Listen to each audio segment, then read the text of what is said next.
Hi guys, part 4. So may spoon na ako dito and ganun durug-durugin na natin siya para matunaw, para mainom natin yung katas niya.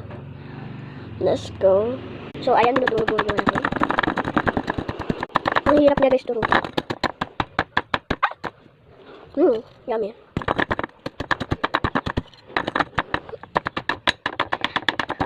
Ang hirap niya guys. Pero guys, nakakain natin yung nalalagay dito. So let's go.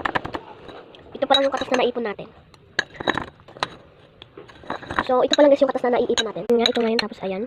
Ayan pa lang yung katas na naiipon natin. So, durug-durug natin. So, let's go. Yummy. So, guys, balik natin. Wow. Oh my gosh. Ayan, guys.